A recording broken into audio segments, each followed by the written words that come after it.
You run a business, you know how much is coming in, how much is going out, and you decide Right. what projects you're going to fund. When you're running your household, you're so busy either raising families or running businesses or trying to stay fit or trying to stay current with your profession. We just have a lot going on. Maybe you've got a relationship. They don't take any extra time. We don't wake up Saturday morning and say, I'm going to completely get on top of my finances. 24/7, knowing exactly where I stand and have complete transparency with my spouse or significant other. Well, Often they think I'd like to, but how do you get there from here? and the intimidating piece to me, it seems like even if someone woke up this Saturday and said, "I'm going to get on top of my finances," they could do it for that day, but how long do they continue to feel on top of? Like it doesn't last forever. It's not just a one-time thing because life keeps happening. So how do you help people get into that, go from a vicious circle to a virtuous cycle where it's not the problem over and over again, but they're actually fixing it over time? Well, it's a complete mindset shift. And let me do a brief analogy. Let's say you were trying to get in your garage and can't fit your car in, and you have had it. So you clean your garage. You get rid of a bunch of garbage.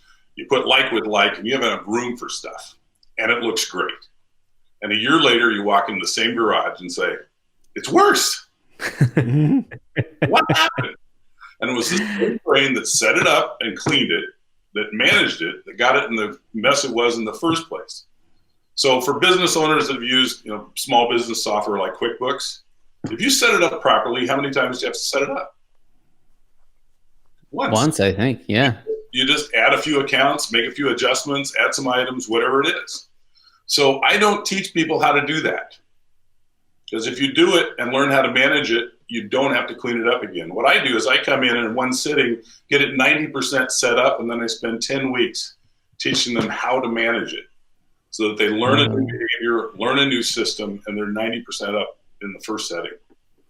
Well, reminds me a little bit of a saying my father told me about a relatively famous dog trainer when he was growing up.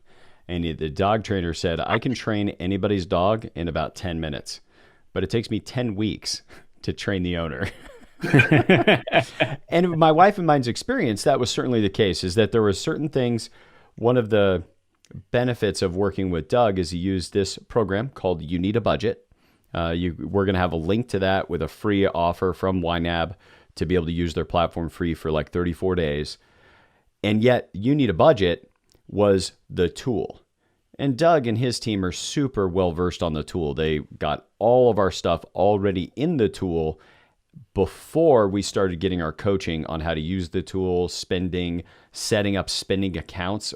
And what I mean by that is like budgeting categories in different areas. So we actually became aware. And to put that in perspective, it was taking my wife over 4 hours a month to be able to get everything put in.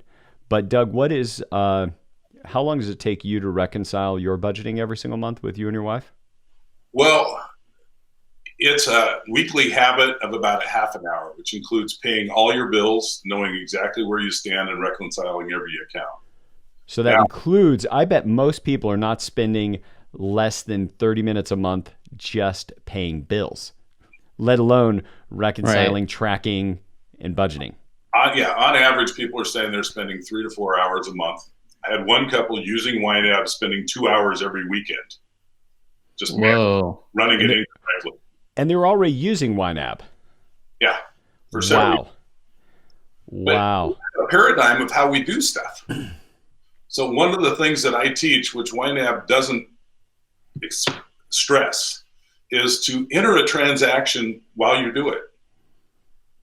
When people think about managing money and tracking transactions, they go, oh, I know what tracking transactions is. I'll just go home with all my receipts and tonight I'll enter them. Who wants to do that? But while you're standing in line, you spend 10 to 20 seconds entering what you spent. By the way, it's easier to remember what you spent right when you spend it. And you're done.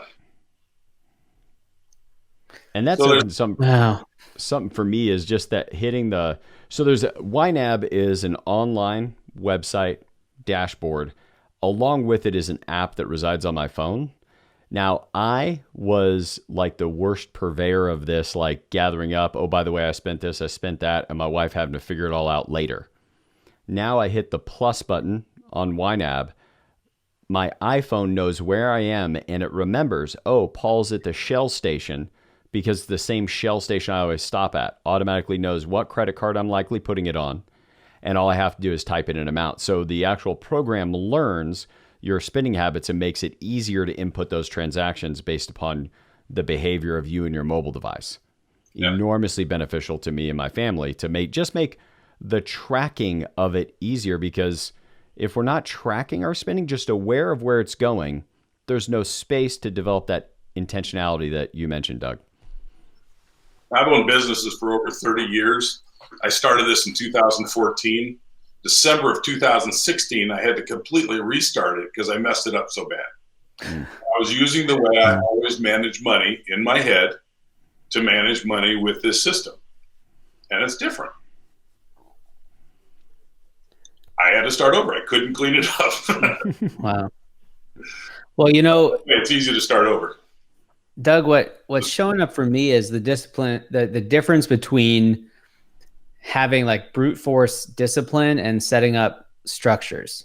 Because I think life is so busy, and discipline is going to fail eventually, because we're going to get into a situation where it hits our buttons just the right way. You know, I like to tell clients, everybody's susceptible. Like, I realized early on, I can't do day-to-day spending with credit cards, because credit card companies are really good. Like, just thinking, oh, I'll get points for this, like it makes it less expensive to buy a thing. Like, I will spend, like, I have a basically unlimited budget, but if I have a debit card and I put a certain amount of money that I want to spend for that, you know, week or 2 week period, then I just have to at least think about it. So I think that's the difference. Can you talk about, you know, how you help people, you know, create that plan in advance? Because I think that's what I'm hearing. It's not being reactive, but it's saying, like, so many of our clients, and yours too, they have a lot of choices. It's not, can I afford this? It's, what do I want to spend on? So can you talk about how you help people sort through those kind of questions? What do I want to spend on? What do I want my money to do for me? So there's 3 levels of motivation. And Paul knows that I've been doing executive coaching and mentoring for the last 18 years. Of those 3 levels, there's discipline, like you mentioned, which is exhausting. We can only be disciplined for so long. There's being driven, which is destructive. Right? People that are driven often ruin marriages and health, and, you know, they just push. Yep. There's no balance. But a dream creates a pull. And that's what we want. What do we want? Not what do we have to cut back on, but what do we want? You mentioned points for a moment ago. Yeah. And so what we do is decide what we want. And if what we want is to get points and to use our money well and to fly around the world, what I also help people do, I've got 1.2 million airline points just from my cash flow. That'll get me to Italy about 19 times at about $300 a ticket.